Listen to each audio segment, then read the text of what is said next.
Nós estamos aqui no nosso quarto encontro, né? É o último deles.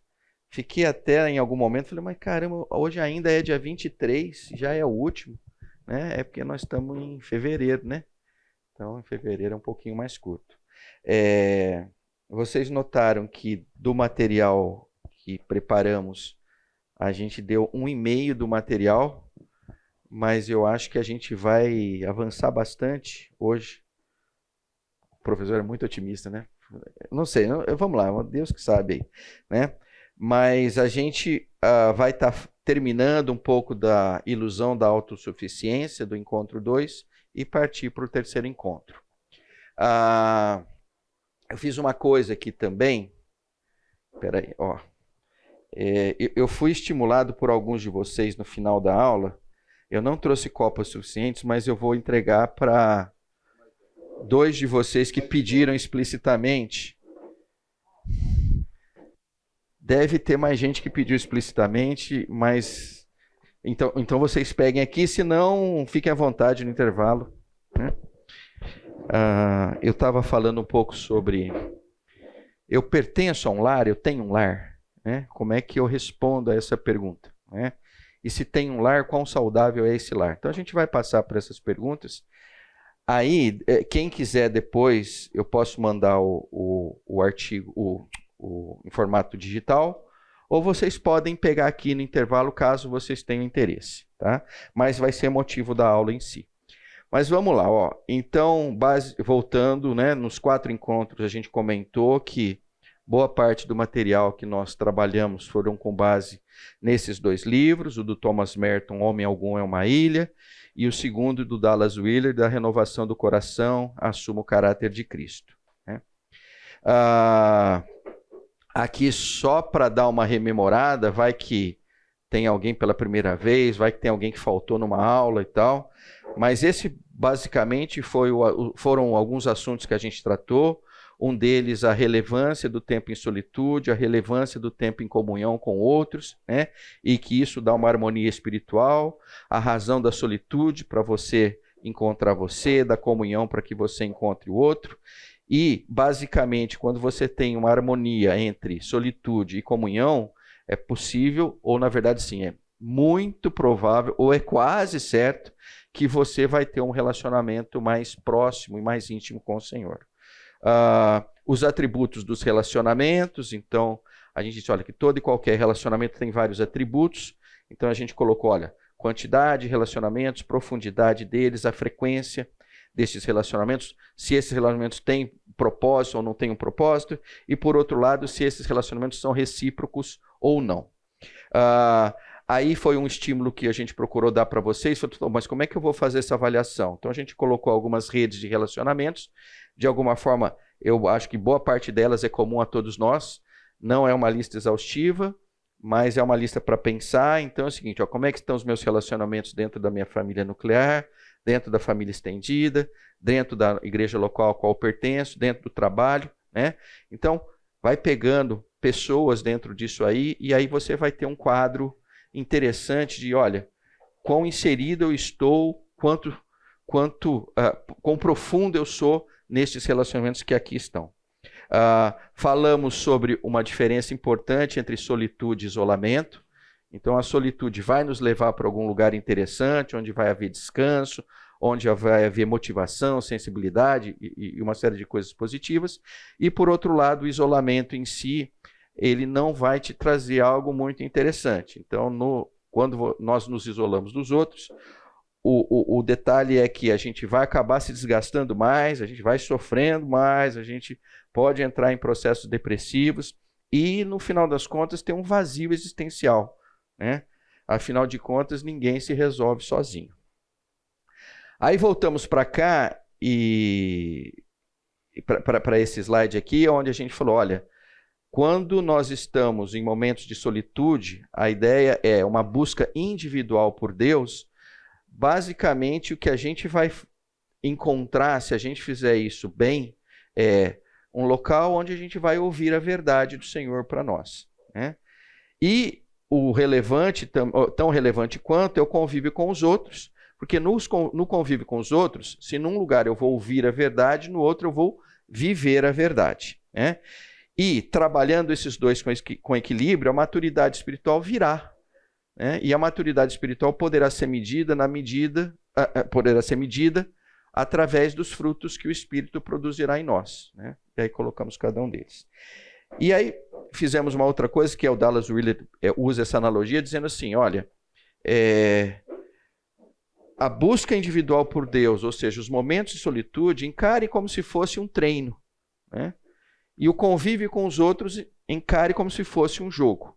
E aí foi aquela analogia que nós utilizamos, o seguinte, um atleta, ele precisa jogar, definitivamente. Não existe atleta que o objetivo final não seja jogar. Mas também não existe atleta que não treina, né? Então, treino e jogo são complementares.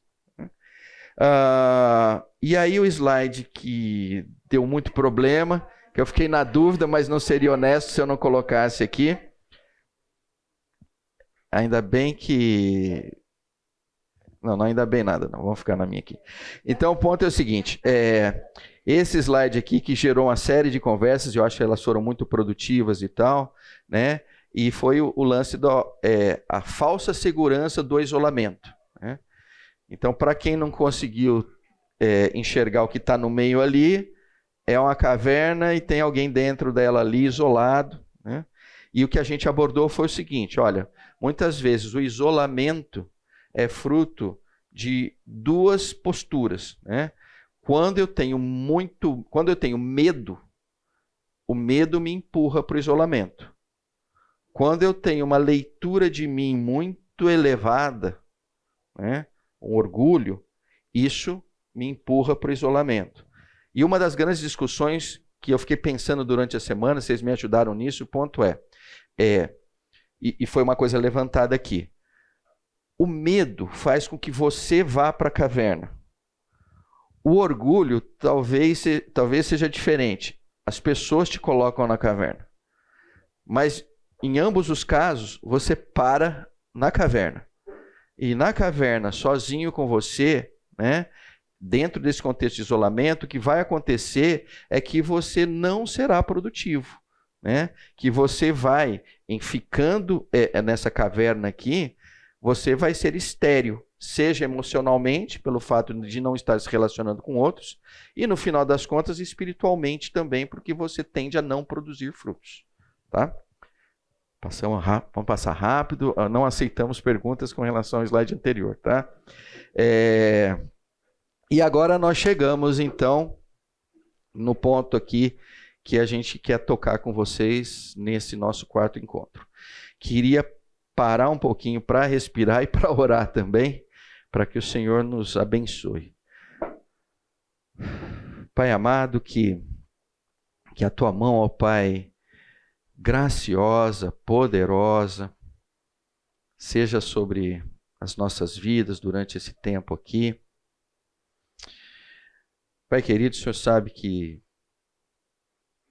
hoje especialmente venho com uma certa dor, com uma certa preocupação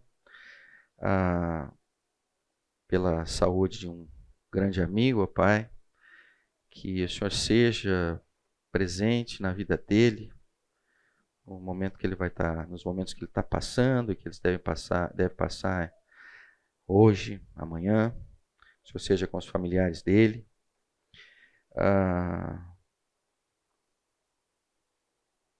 E que o Senhor possa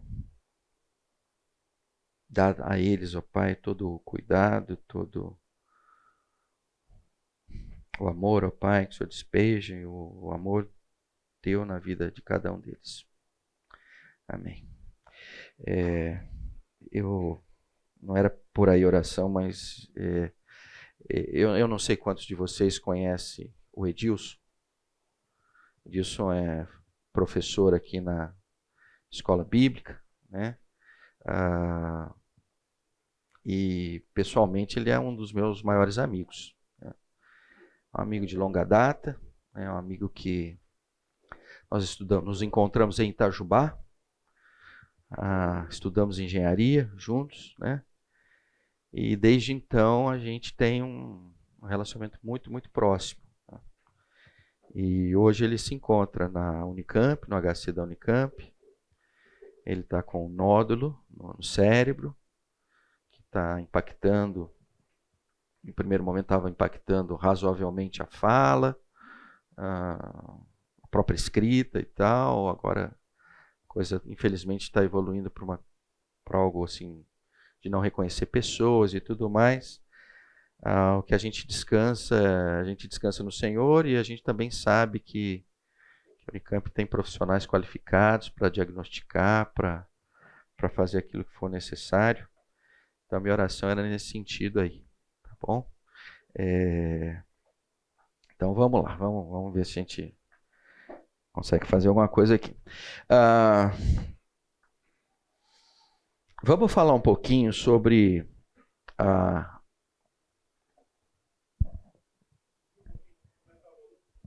Tá baixo? Melhorou? Mais ou menos? Espera aí.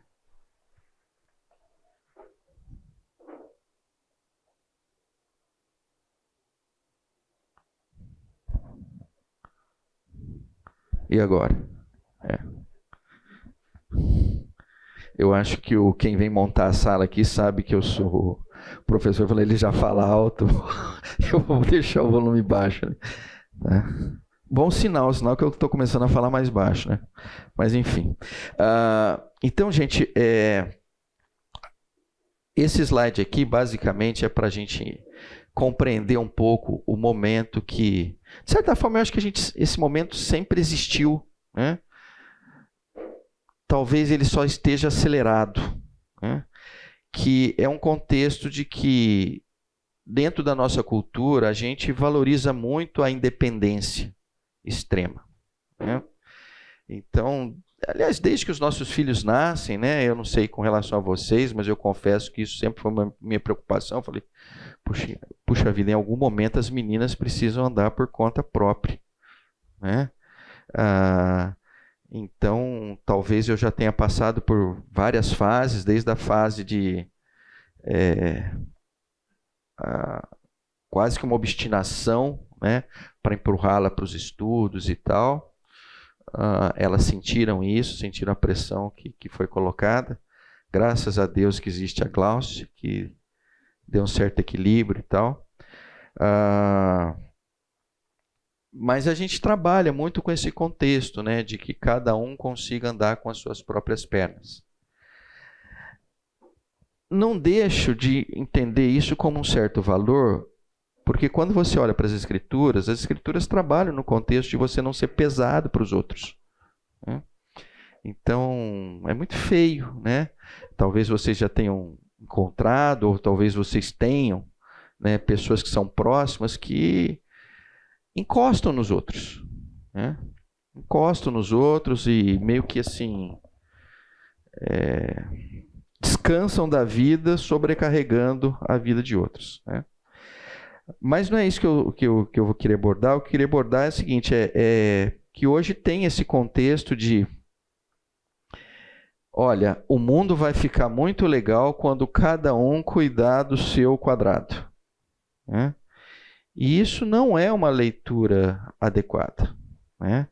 O Senhor nos montou, nos fez num contexto de vivermos em comunidade. Né?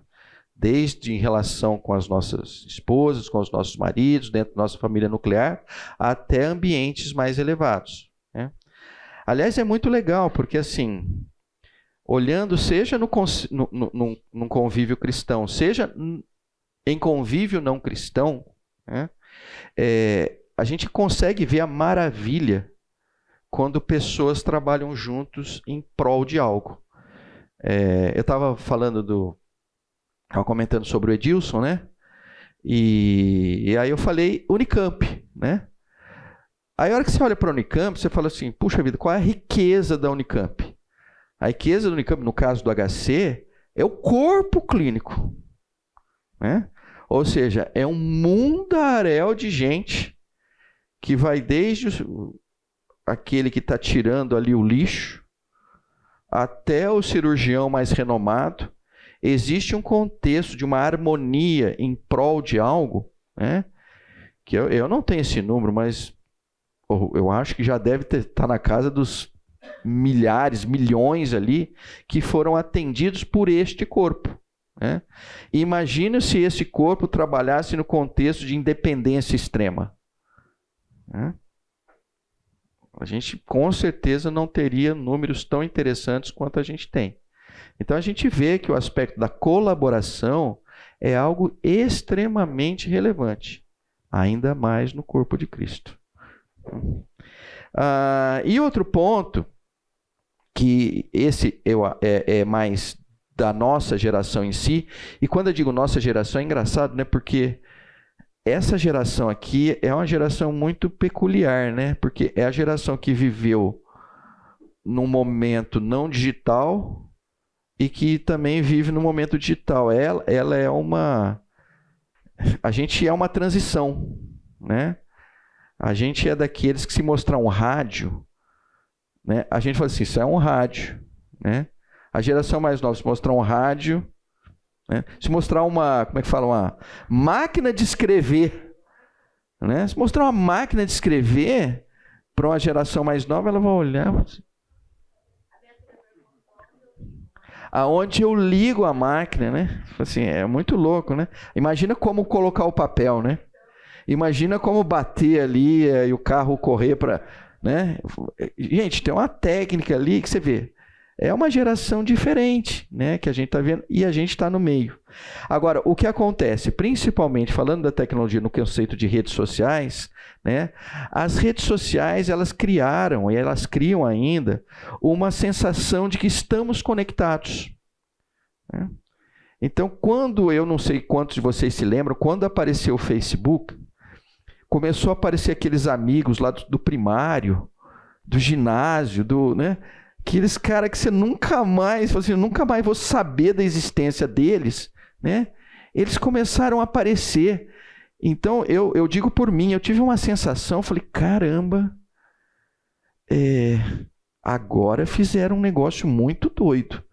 Porque até então, a clareza minha é que um bando de gente eu nunca ia mais ver na minha vida, né?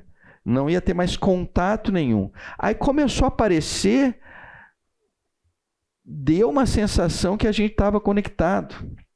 Mas é interessante, pelo menos para mim, foi uma conexão que durou muito pouco tempo. Dali a pouco, as pessoas continuam existindo ali. Eu poderia entrar em contato com elas, né? Mas eu ouso dizer que hoje eu estou numa situação muito parecida com aquela antes das redes sociais existirem, né? Eu sei que elas estão lá, mas o fato delas estarem lá não significa que eu voltei a me conectar com elas, né?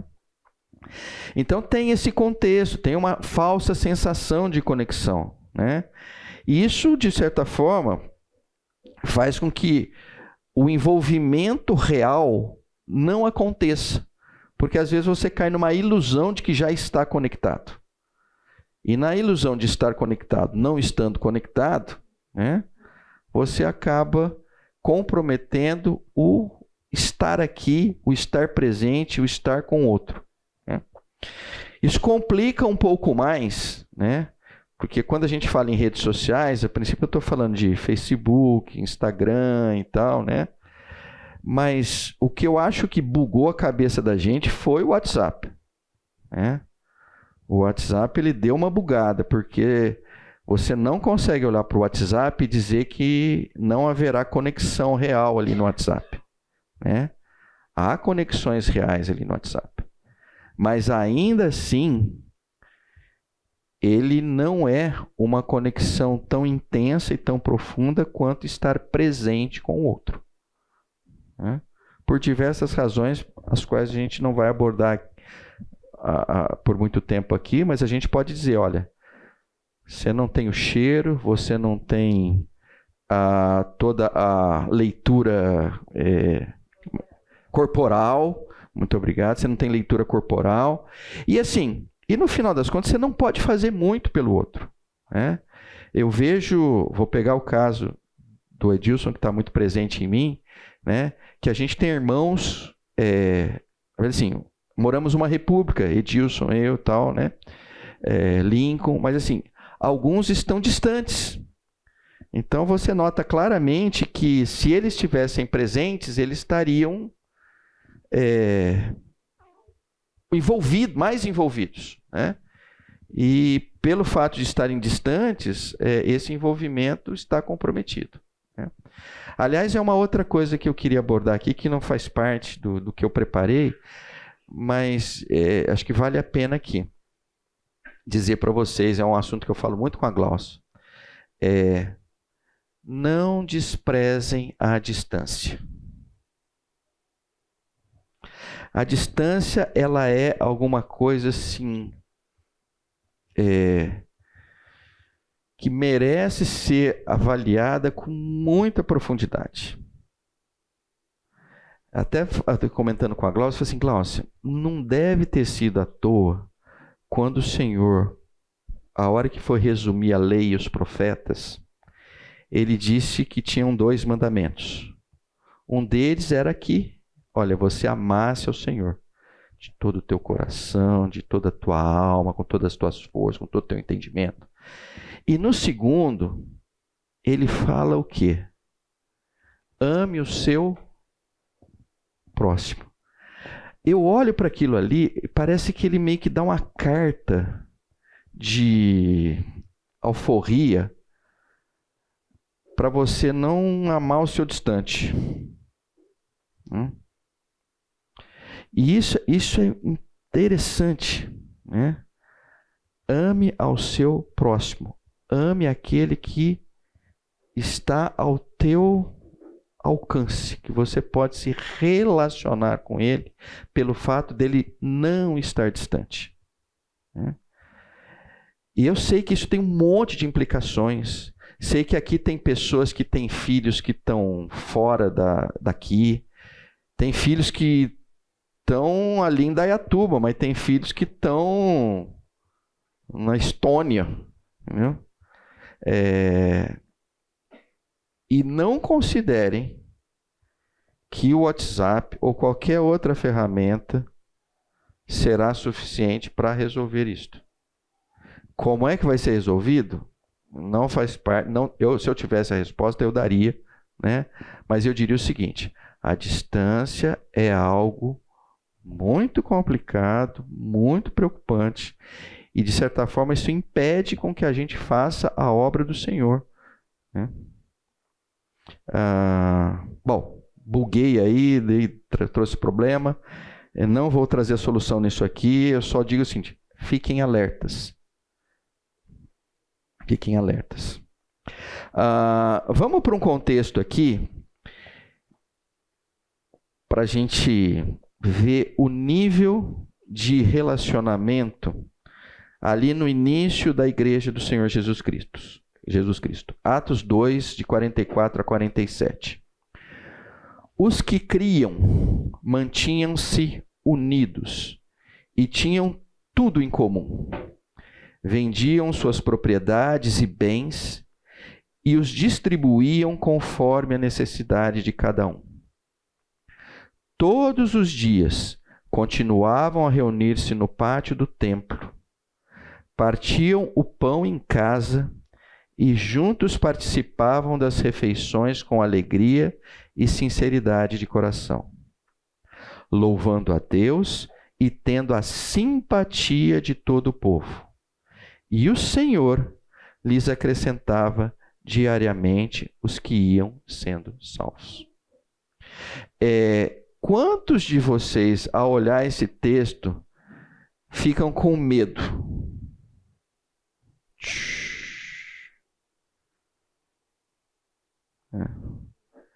Quantos de vocês olham para isso aqui e falam assim: isso é uma comunidade hippie?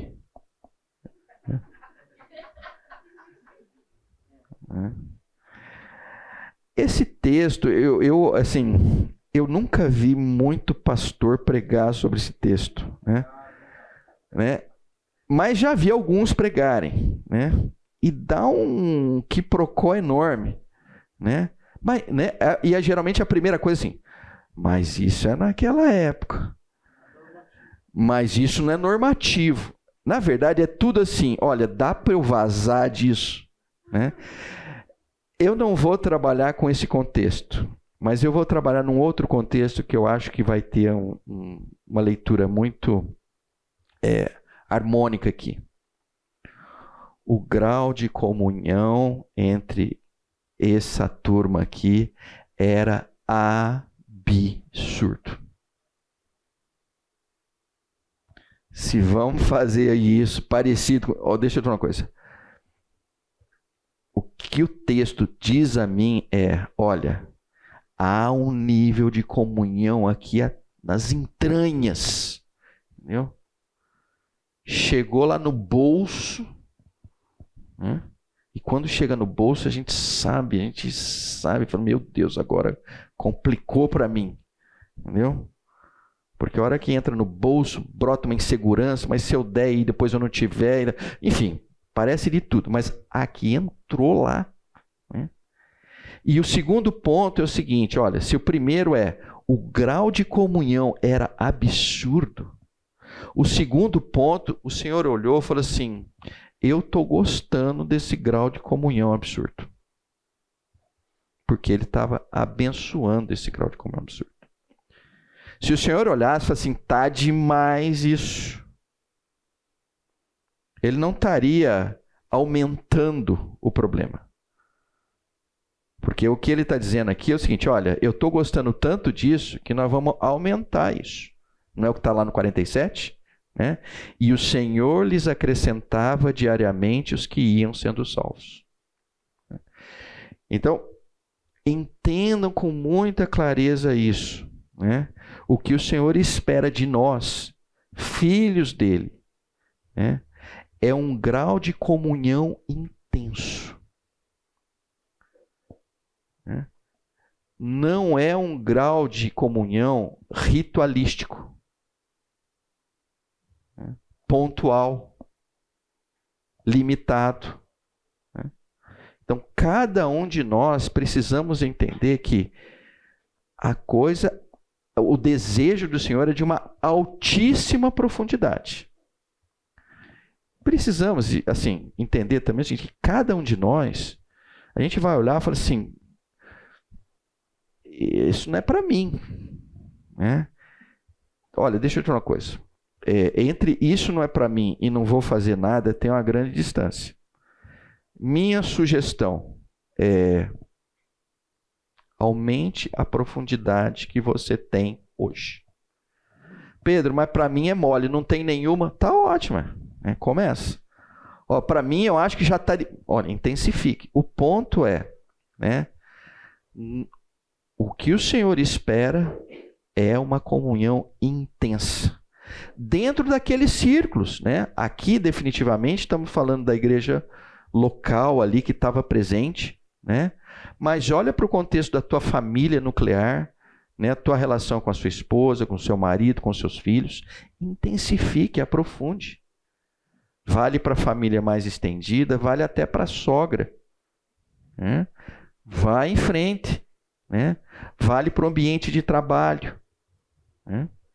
Busquem a comunhão com a limitação que cada um tem. Tem gente aqui que gosta de gente. Tem gente aqui que não gosta de gente. Né? Deixa eu dizer uma coisa para vocês. O Senhor não perguntou para a gente, assim, Ele não pediu para a gente gostar de gente. Ele pediu para a gente amar gente. Né? Mas eu não gosto. Olha, não é o assunto gostar. O assunto é servir ao outro sem esperar do outro nada em troca. Isso é amor. Então, quando o Senhor nos chama para o amor, a definição de amor, eu gosto muito dessa que eu falei, que é do Stuart Briscoe, que diz assim, olha, amor é o interesse genuíno pelo bem do outro, sem esperar do outro nada em troca. Isso é amor. Né? E é isso que o Senhor está dizendo ali quando ele resume a lei dos profetas, no aspecto de que a gente precisa amar aqueles que estão próximos a nós. Tudo bem? Beleza? Comentários. Por favor. Queria ouvir sua opinião.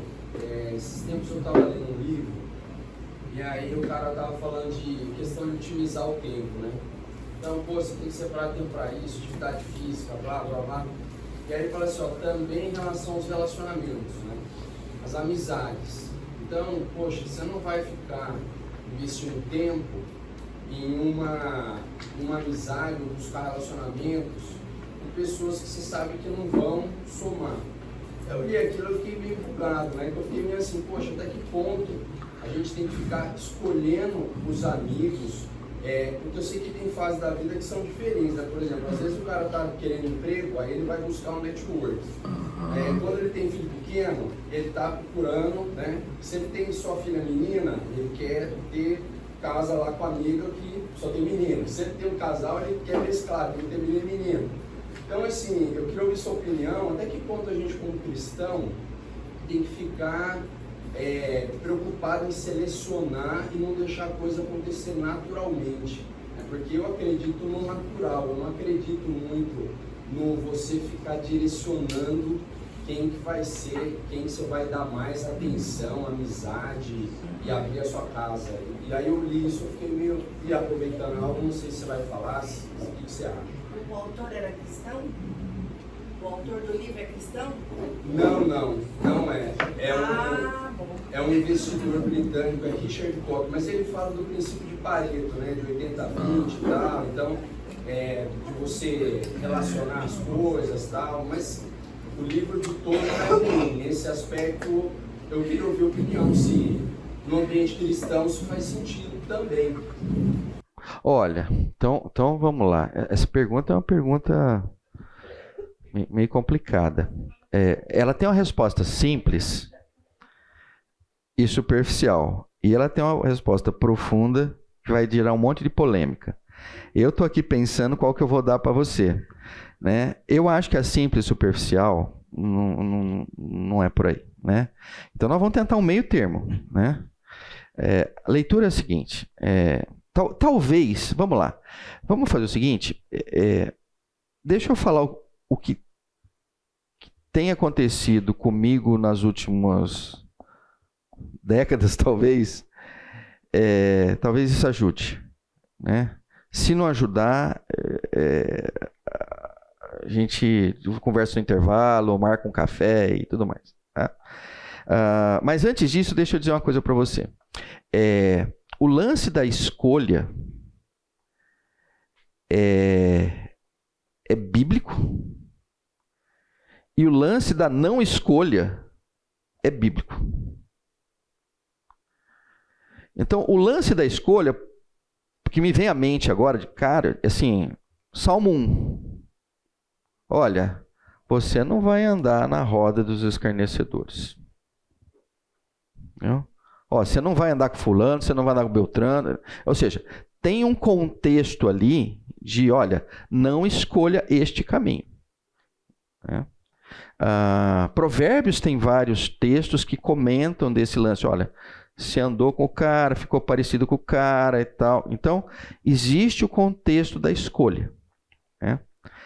Agora, acho que uma chave aí pode ser a questão do jugo desigual. Ele serve também para o relacionamento com outras pessoas. Então, quando você vai eventualmente pregar para uma pessoa, você está se ligando com uma pessoa que você sabe que não tem a mesma coisa, mas você está procurando uma influência. Mas o seu cotidiano, os relacionamentos, como ele falou, familiares, ou tem a questão dos jugos igual. Eu não vou andar com alguém que não tem a mesma um desequilíbrio. Tá. Acho que isso faz parte também. Que acho que é o que eu vou tocar agora, na segunda parte aqui. Então, o contexto da escolha, né, o autor está dizendo assim, olha, escolha. Se você for lá nas escrituras, tem o conceito da escolha. Né? Agora, no contexto da escolha que está nas escrituras, qual é a ideia? Por que você não vai andar com os escarnecedores? Por que o Senhor não quer que você viva a sua vida com eles? Né? Porque ele olha e fala assim, olha, se você for viver com eles, a tendência é que você vai ter comunhão com eles e os valores deles começarão a ser os teus valores. E estes valores deles não são os valores do Senhor. Então, a ideia é um contexto de influência deles, né? Então, o de escolha está mais ou menos arrumado. Vamos ao contexto da não escolha, né? O contexto da não escolha, eu poderia dizer o seguinte, né? Esse eu poderia falar várias coisas. Eu vou falar uma só, né? Quando você trabalha com o contexto de que eu vou falar com fulano, com Beltrano, com Ciclano, porque lá no LinkedIn, né? Se eu falar com fulano mais para frente, se eu ficar desempregado, eu arrumo emprego, parará. Então tem um contexto da escolha que está direcionado ao meu favor, né?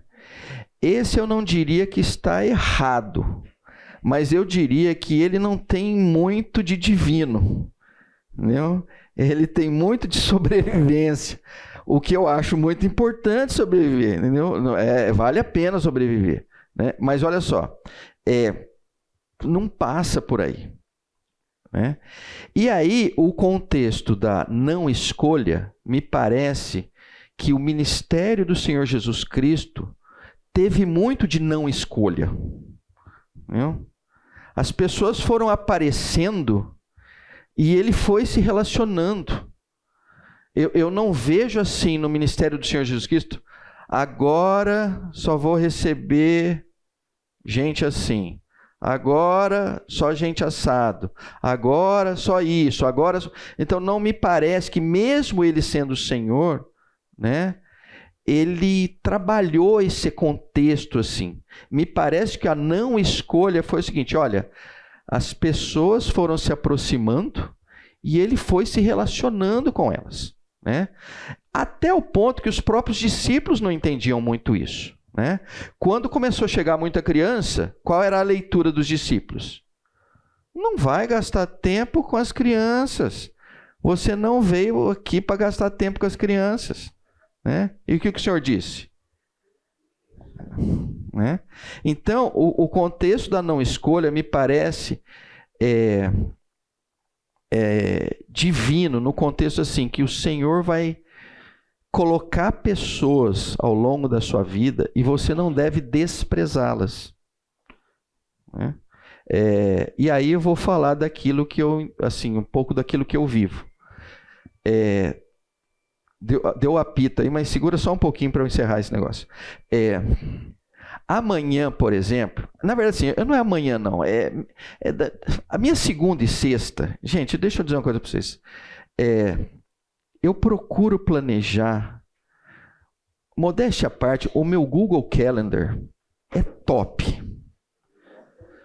porque assim, com quem que eu vou falar, que horas eu vou falar, o propósito da reunião, quanto tempo vai levar, e eu ponho corzinha se é cliente, é lindo. Um dia que vocês quiserem uma aula de Google Calendar, não vai ser na igreja, porque não tem nada de divino nisso. É só uma coisa obsessiva que eu tenho, né? E eu vou te falar, eu tenho essa obsessão, você pode conversar, inclusive com o Edilson, se Deus quiser, quando estiver aqui de volta, ele fala assim, Edilson, como é que era o Pedro lá na República? E ele me zoa até hoje, não só ele, como todo mundo, porque tinha assim, eu tinha um calendário, eu tinha uma agenda, tipo assim, ó, vou acordar 6 horas, 6h15, higiene pessoal, 6h15 e tal, café, tá, e eu tinha um namoro com a Gláucia. Aí o pessoal zoava, pô, mas peraí, tá, né? E brincava comigo, ó, você chegou 5 minutos mais tarde em casa hoje, o que aconteceu lá e tal, ó, né? Então eu tenho que confessar, se eu for em algum psicólogo, vai dar um tilt, eu prefiro não ir, entendeu? Já estou com 60 e está razoavelmente bom, nós não vamos mexer com isso. Mas o que eu queria dizer para você é o seguinte, que desde aquela época, o que eu procuro fazer é o seguinte, Senhor, o Senhor sabe que eu sei tudo que tem que fazer amanhã e com quem eu tenho que conversar. Mas, Senhor, destrua isso. Se o senhor entender que não é por aqui, muito mais vale o que o senhor está falando, ou a situação que está me colocando, do que aquela que eu gostaria de estar. Então, para resumir a conversa, eu tenho uma frustração dentro de mim que já dura uns 40 anos. Entendeu? Eu sonho com um dia que vai ter uma semana que eu vou fazer aquilo que eu programei fazer, né? Mas, ao mesmo tempo, me parece assim, Pedro, esse caminho da não escolha é um caminho melhor, né? Porque a hora que você olha para trás, você fala assim, puxa vida, pessoas procuraram, precisaram, né, de você destruiu tua agenda, mas valeu a pena, né? Então é um pouco isso, tá vendo? Não sei se respondi. Respondeu? Tá. Eu acho que nem respondi para mim mesmo, né? Mas se respondeu para você, essa é a parte boa que o Espírito faz o trabalho, tá? Vamos para o intervalo agora e daqui a pouco a gente volta. No contexto daquilo que muitas vezes não impede a ter conexões genuínas, tem um ponto aqui que eu queria abordar com vocês, que eu acredito que é a realidade para boa parte, que é o aspecto de assim, olha, eu tenho muita coisa para fazer hoje em dia. É uma ocupação excessiva, né? E acabo tendo problemas em priorizar, falta prioridade para fazer isso, aquilo, enfim. A coisa anda um pouco confusa, né? Então, o que eu vou trazer aqui é mais peso do que solução, tá? Mas é para dizer o seguinte, olha, muito cuidado com esse contexto, né? Se vocês olham para você e está faltando horas nos seus dias, semanas nos seus meses, e isso é recorrente, temos de fato um problema. Vamos olhar para esse texto das Escrituras aqui para a gente entender um pouco. Jesus respondeu: certo homem estava preparando um grande banquete e convidou muitas pessoas. Na hora de começar, enviou seu servo para dizer aos que tinham sido convidados: venham, pois tudo já está pronto. Eles, porém, começaram, um por um, a apresentar desculpas. O primeiro disse: acabei de comprar uma propriedade, preciso ir vê-la. Por favor, desculpe. Outro disse: acabei de comprar 5 juntas de bois e vou experimentá-las. Por favor, desculpe-me. Ainda outro disse: acabo de me casar, por isso não posso ir. Então nós estamos dentro de um quadro, uma parábola do Senhor, de alguém, e que a gente sabe que esse alguém é o Senhor, né, que preparou um banquete, começou a convidar, e se você olhar, nenhuma desses estavam fazendo coisas erradas, né? Desculpa que eu estou batendo no meu servo, desculpa aí que eu estou roubando. Não tem essa desculpa. São desculpas todas plausíveis, né? Olha, comprei uma casa. O outro, comprei uma junta de bois, né? O outro olha, acabei de casar, estou no meio da lua de mel, né? Então são, assim, desculpas genuínas e razoáveis, né? A postura do homem foi essa. O servo voltou e relatou isso ao seu senhor. Então o dono da casa ficou irado e ordenou ao seu servo: vá rapidamente pelas praças e pelos becos da cidade e traga os pobres, os aleijados, os cegos e os mancos. O servo disse: o que o Senhor ordenou foi feito e ainda há lugar. Então o Senhor disse ao servo: vá pelas ruas e pelos caminhos e insista que entrem, para que a minha casa fique cheia. Eu digo a vocês que nenhum daqueles que foram convidados provará do meu banquete. Tem várias leituras aqui. Olha, ele estava falando para os judeus, ele estava assim. Nós não vamos entrar nisto agora. Eu só quero dizer o seguinte: né? O Senhor tem um propósito para cada um de nós todo santo dia. Não existe nenhuma possibilidade do Senhor falar assim, nossa, é muita gente, então não estou conseguindo fazer agenda para o Wesley. Então, Wesley, você se vira por conta própria aí, porque não deu tempo.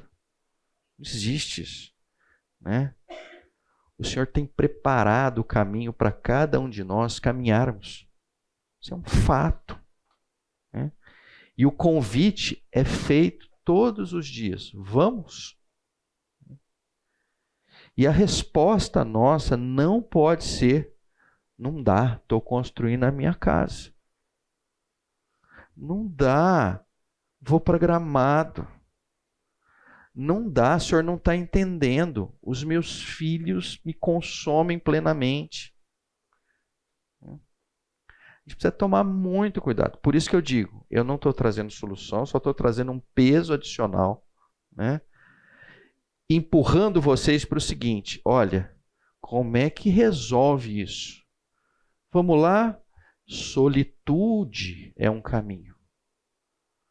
A solitude tende a nos orientar, porque é o momento onde nós paramos para ouvir a voz do Senhor. Outra coisa que você comentou, que eu vou usar o que a gente estava falando no intervalo. O reino de Deus é mais importante do que os meus desejos, do que os meus sonhos, do que as minhas expectativas. Eu preciso entender, nós precisamos entender, né, que só há um propósito de o Senhor preservar as nossas vidas. Que a gente produza frutos para Ele.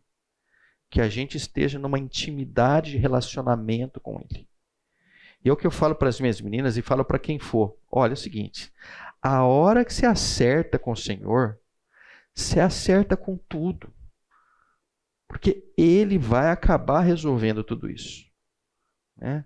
Não vai ter aquela conversa assim, priorizei o Senhor, estou fazendo a vontade dEle, e o Senhor fala assim, ups, não tinha pensado, por isso que está caindo o mundo. Não tem isso. Ele vai fazer a coisa acontecer. Né? No final das contas, o Senhor é bom quando? Sempre. Né? Quando eu estava vindo aqui da escola bíblica, né? E em casa a gente usava essa alegoria, né? Assim, olha, o Senhor não tem pálpebras. Os olhos do Senhor não têm pálpebras. O nosso tem, a gente, né? No que a gente pisca, coisas acontecem. Os olhos do Senhor são mais ou menos como olho de peixe. Entendeu? Ele está sempre aberto, não pisca. Nada foge do controle dele, nada foge da visão dele. Né? E nós precisamos, nesse sentido, descansar nisso. Né? Alguém levantou a mão, já abaixou a mão e eu não sei quem foi lá no fundo. Quem foi? Ninguém? Então vai. Mas acho que não foi você, né? Então vai. Você levantou, então vai, por favor. Mas dá vontade de fazer da forma como você se sugeriu aí, de preencher as datas, os horários para fazer as coisas. Porque realmente, dependendo da sua etapa da vida, você fica meio sem saber como fazer, sabe? Olha, é interessante isso que você está comentando, porque assim, às vezes quando a gente fala algo como esse, né, parece que, às vezes eu tenho a sensação assim, olha, não ordena nada, deixa rolar. Mas não dá... Quer dizer, vamos lá.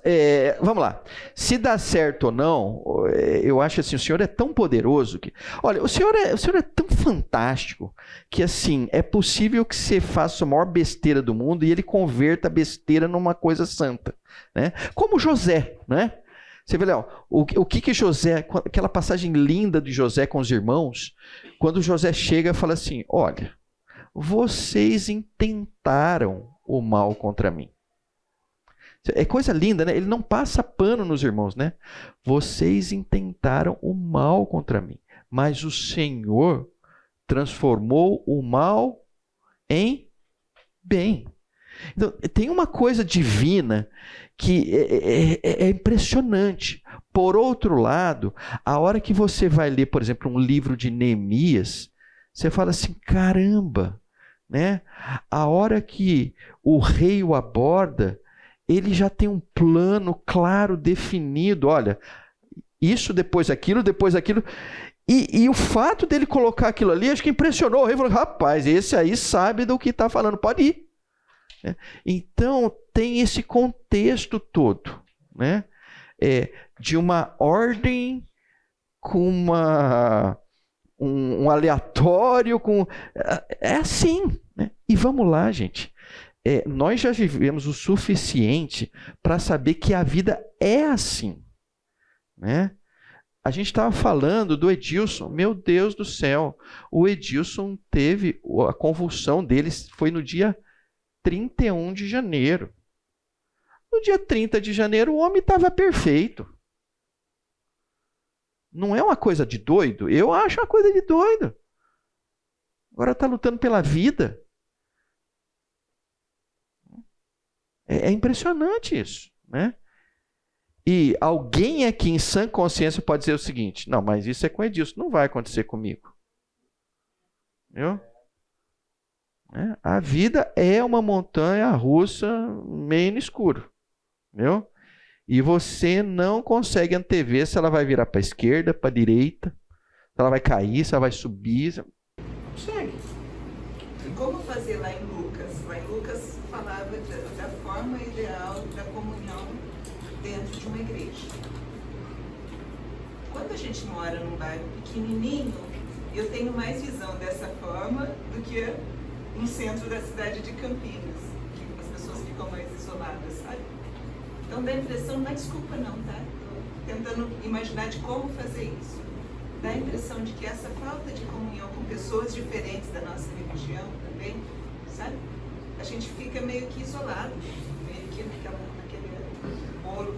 E esse isolamento, até mesmo dentro da própria igreja, que existe, né? O isolamento dos amigos, etc., faz com que essas pessoas que estão de fora vão lá e falam, sentei na última cadeira e vou embora, não conheço ninguém, ninguém me conhece, não volto mais aqui. Então tem toda essa, sabe, à medida que você foi falando aí, estava pensando nessas consequências. Para fazer uma autoavaliação, não estou julgando nada não, tá? Estou me imaginando em bairros simples que já morei e em bairros maiores que moro atualmente. E essa diferença de relacionamento. Em cidades diferentes também, então só pedindo a Deus sabedoria mesmo. Amém. Alguém? Por que você não falou nada até agora? Eu estou muito impressionado. Você está com aquele sintoma do japonês? Como é que é? Ikigai? Como é que é? Cuidado, hein? Então tá bom. Então vamos lá, beleza. Pedro, uma coisa que vai falar. Vai. Essa última que você fez sobre a questão de que Deus sabe todas as coisas, Ele nos dirige, né? Mas tem coisas que a gente tem que exercer a nossa, digamos assim, entre aspas, livre-arbítrio. Eu creio também que isso também é essa palavra que mais se aproxima nesse sentido. Tem coisas que você tem que escolher. Em relação ao relacionamento, por exemplo, analisando os altos de 61 anos, né? Os meus amigos, que eram meus amigos aos 7, 8 anos, eles mudaram assim como eu também mudei. E talvez naquele momento a questão dos interesses que a gente tinha, de matar sabiá, matar rã, matar passarinho, é diferente hoje. Eu não tenho vontade de matar sabiá. Né? Outra coisa, né? São outros interesses. Olha, fala uma coisa boa que você fazia com esses amigos aí, porque você só matou gente, só matou bicho. Brincava de bola, também chutava uma bola de vez em quando. De vez em quando alguém matava um bicho, sem saber ouvir, sem saber nada. Enfim, eu vivi uma vida selvagem. Então, o que eu acho? Essa questão de nós sermos levados, né, por aquilo que Deus determina, eu acredito que Ele determina o caminhar de cada um, né? Então, acho que o grande segredo é a gente tentar adivinhar essa inspiração que os precisamos usar de quem nós devemos nos aproximar? Porque tem gente que aparece lá no meu ateliê e quando sai, fala assim, graças a Deus, não vai ser minha mãe, graças a Deus. Porque não dá, não bate. Né? Então, eu acho que a vida natural, onde você sente, naquele momento, naquela situação específica, que você pode ter comunhão, é algo decidido por Deus também. E esse relacionamento também termina. Eu tenho amigos que, quando eu trabalhava na Baia, né, na época, um amigo que dizia assim, Luiz, você é solteirão, você vai ser enterrado por todo mundo da minha família. Faz mais de 13 anos que eu não falo com o camarada. Olha, vamos lá, eu não vou comentar absolutamente nada sobre o que você falou. Todo mundo entendeu, né? Eu só digo assim, no intervalo, vai conversar com ele, bate um papo, entendeu? Cara, gente boa, né? Rosana, você ia comentar algo? Já toca, tá bom. Bom, gente, então muito cuidado. Ocupação excessiva, falta de prioridades incorretas, né? Isso vai acabar comprometendo os relacionamentos de vocês, né? Wesley. Ponto. Eu acho que não devem estar te ouvindo lá no fundo. Esse trecho está muito ligado com a Atos 2 da primeira igreja de Jerusalém. E acho que uma daquelas. Você colocou 3 motivos porque nós não vivemos mais em comunhão. Mas, olhando os 2 textos, é necessidade material. Porque, pobre, aleijado, cego, manco, não compra propriedade, não compra seguro de coisas e geralmente não casa com ninguém. Então, e possivelmente a igreja de Jerusalém era uma igreja necessitada. Então, quando você tem uma necessidade muito forte, comunidades como essa se surgem. Por exemplo, eu não estive lá, mas eu não duvido que uma comunidade desse tipo existe na Ucrânia agora, por necessidade. Então você mencionou uma dicotomia, divino e sobrevivência, divino e necessidade. Quando os dois estão juntos, é isso aí. Ouviram? Wesley, muito... Oi? Mais ou menos. Acabou a aula? Podia acabar a aula, sim. Eu acho que podia acabar a aula. Né? Mas não tocou o sino, então nós vamos hora extra. Mas, olha, é perfeito isso, tá? E, ao mesmo tempo, extremamente preocupante. Somos uma igreja, né, abastada. Estamos numa cidade abastada, né? Muitas vezes estamos correndo atrás não do necessário, né? Então, isso é assim, a sensação que dá poxa vida, estamos tendo este privilégio para servirmos aos outros, né? O Senhor está nos colocando nessa condição, maravilha. Vamos sair abençoando aqueles que estão passando por dificuldades. E, gente, esse é o outro privilégio de estar no Brasil. Cara, você olha para cá, precisa. Você olha para cá, precisa. Para cá, precisa. Para todo lado que se olhar, precisa. Edna.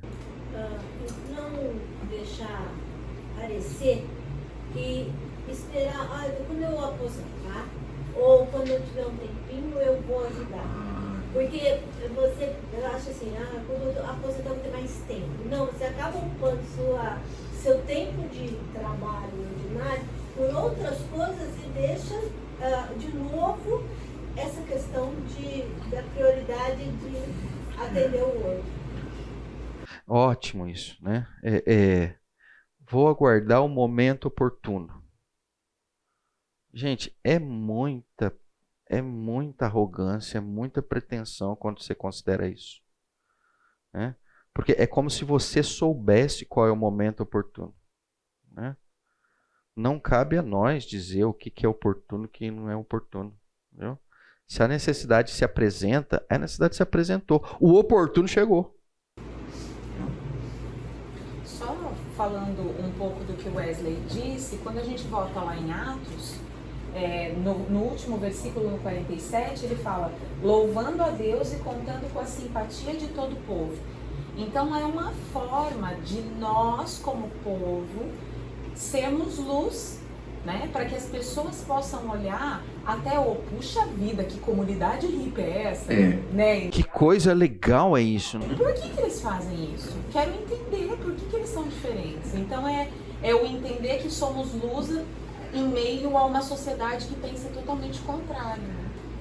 Maravilhoso. Vamos lá, vamos pegar gancho com aquilo que a gente comentou. Eu acredito que foi no último encontro, onde a gente começou uns caminhos meio estranhos assim, e a gente já estava perto de pôr fogo na congregação cristã, né? Então a gente passou pertinho disso aí, né? E aí eu cheguei a comentar, eu falei assim, olha, cara, eu acho um negócio ali muito doido. Aparece o irmão e fala assim, tô sem casa, tô precisando construir minha casa. Os negros aparecem, não sei, aparece o pedreiro, o eletricista, os caras levantam a casa do cara. Eu já vi isso na minha cidade N vezes, né? Eu acho até que na congregação precisaria de mais arquiteto, porque não fica legal, entendeu? Fica tudo meio parecido. As próprios templos da congregação também depois não é muito criativo. Falta arquiteto ali, né? Mas o ponto é o seguinte, é lindo isso, né? E aí você fala assim, não, Pedro, mas vamos para a doutrina. Eu falo, não, eu não quero, agora eu não vou de doutrina, que é um negócio complicado. Talvez nem seja complicado, talvez seja até fácil, mas assim, eu não queria entrar nisso. Mas eu queria dizer o seguinte, você olha, eu fico simpático a isso, né? Então você fala, mas Pedro, você não pode. Olha, eu acho aquele negócio show. O cara não tinha uma casa. Quando vê, ele tem uma casa. E aí você fala, meu Deus, quem que fez sua casa? A turma lá da igreja fez a minha casa. Eu falei, isso é muito top. Isso é muito top, né? Então tem a ver, né? O próprio Senhor Jesus, ele traz uma mensagem que eu vejo assim, que é uma mensagem de evangelismo absurda, quando ali em João ele diz assim, conhecereis que sois os meus discípulos se vocês amarem uns aos outros. Eu olho para isso aqui e falo, você quer coisa mais evangelística do que isso? Eles vão conhecer. O que a gente faz? Prega? Falo, vocês amem uns aos outros, entendeu? Aquele texto, especificamente, não é para pregar. Olha que coisa de doida. Assim, olha, ele não está falando para pregar. Ele fala, olha, é o seguinte, se vocês se amarem, os caras vão falar assim, é Jesus. Não impressiona isso? Né? Vale a pena estar junto. Mas tá bom. Posso acrescentar 5 quilos nesse peso aí? 5 quilos, desde que seja em 5 segundos. Uma pergunta, já sabendo a resposta, bem mais precioso para Deus, da nossa parte, seria o tempo. Uma vez o Saião disse, uma frase interessante, que fala assim, o tempo que nós doamos a Deus, determinamos a Deus o nosso dia, nossa vivência com Ele, determina o tamanho do nosso amor que nós temos por Ele. Isso também vem uma relação de pai e filho aqui, entre pai e filho, e também pai e Deus e nós como filhos, né? Não, assim, perfeito. Definitivamente, tempo é um medidor para a gente saber do nosso grau de relacionamento com o Senhor e com os outros, né? Tempo gasto com os outros, né? Tempo investido em outros, né? Mas não é o único, né? Você vê, a princípio, aquele jovem rico, tempo ele tinha, né? Ele tinha tempo, né? O Senhor falou, agora é o seguinte, no seu caso não é exatamente o tempo. No seu caso são sua grana, né? Seus bens, seus patrimônio, né? Então, assim, todo e qualquer recurso que nós temos disponíveis, né, precisam ser levados ao Senhor. Um vai ter tempo, outro vai ter dinheiro, outro vai ter qualquer outra coisa, né? Mas é próprio.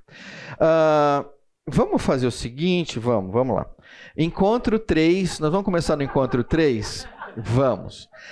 Mas aí eu vou fazer o seguinte, porque eu estou devendo isso para algumas pessoas. Tudo que vocês não viram ali, em julho vocês vão ver. Mas eu queria terminar com essa parte que eu acho que é importante. né? Porque como a gente está falando de relacionamento, não tinha como não trabalhar o contexto de lar, né? Então, esse aqui é uma definição de lar de um autor que não são aqueles dois. Esse autor se chama Andy Crouch. Eu gosto demais dele. Na livraria tem vários livros do Andy Crouch. Qualquer um que você pegar, você vai achar o máximo, porque realmente o cara é muito bom. E ele diz assim, ó, um lar é uma comunidade de pessoas que podem abrigar-se sob o mesmo teto, mas igualmente, mais importante do que isso, podem abrigar-se debaixo dos cuidados e da atenção uns dos outros. Essa aqui é uma definição dele de lar. Até aí tudo bem? Né?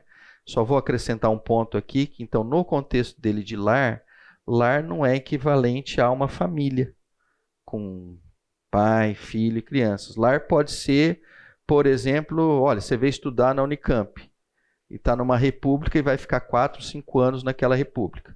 Aquilo pode se constituir como um lar, né?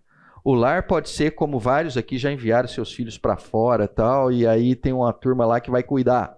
Aquilo pode se configurar como um lar, né? Então, essa definição eu acho muito interessante. E por que coloquei essa definição? Para ir para uma parte que acho que é muito relevante também. E aí é o seguinte, ó. Eu tenho alguns exemplares que eu vou deixar aqui, depois vocês peguem à vontade, e quem tiver interesse eu mando no digital. Mas isso tocou várias pessoas da última vez que eu ministrei sobre esse assunto, e agora a gente deu uma encorpada nele. Que é basicamente o seguinte, responder essas duas perguntas. Como você pode saber se faz parte de um lar? E quão saudável ele é? Então a gente vai jogar algumas perguntas aqui na expectativa de que vocês reflitam, né? Para que vocês... para que a gente entre em processo de depressão, Pedro? Não, para que vocês identifiquem pontos a serem melhorados e trabalhem para isso, tá? Então, a primeira pergunta é assim, ó. Você faz... A pergunta não, afirmativas, né, que é para você considerar.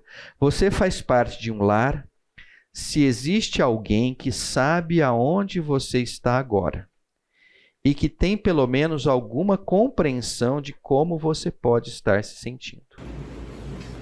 Gosto disso, hein?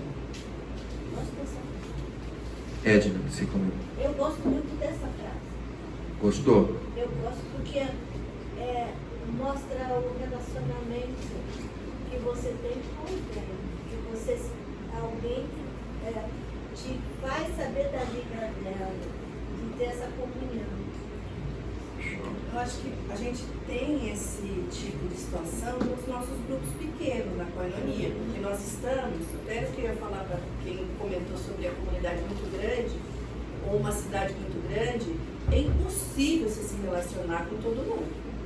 Então você, aqui já é oferecido o grupo de Koinonia, grupo pequeno, e a gente tem relacionamento assim até por fases. Hoje eu vejo gente aqui na classe que nós nos relacionamos em Koinonia, Wesley e Celeste, antes até, acho que a gente nem tinha filho, depois do adolescente e tal. Então, esse grupo é esse aqui, ó, que vai saber se a gente faltou à igreja e não está indo, daí você liga e fala, porque eu estive internado. Quer dizer, existe um modelo que vai ser a sua, posso falar mini igreja, não sei, e Lar.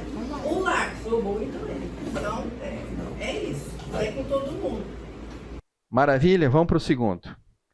Você faz parte de um lar se há alguém que se preocupa quando você chega tarde e fica aliviado ao saber que você está bem.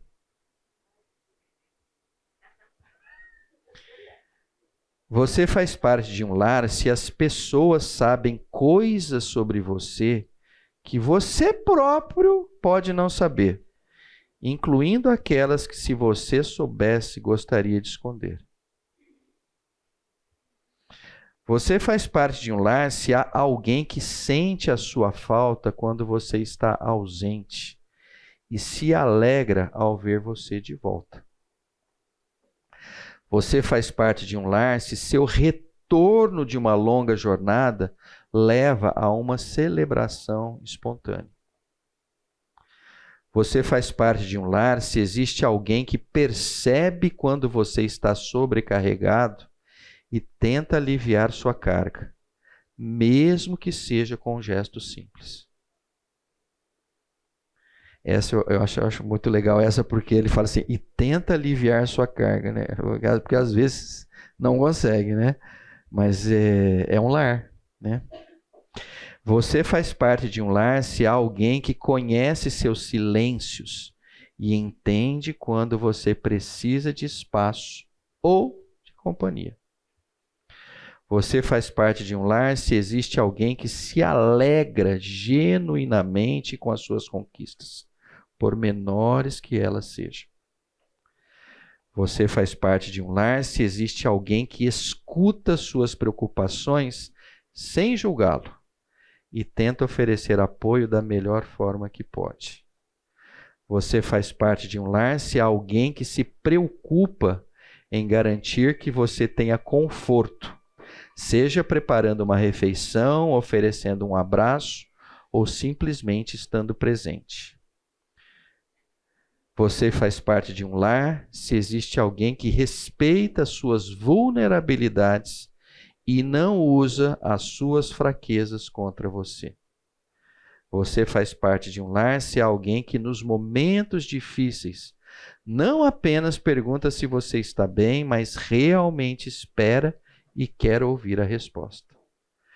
E por fim, você faz parte de um lar se existe alguém que compartilha memórias e histórias com você, criando um laço que vai além do tempo e da convivência física. Tá? E tem um 14, eu botei hoje de manhã, desculpa aí, quando nem eu estava lembrando.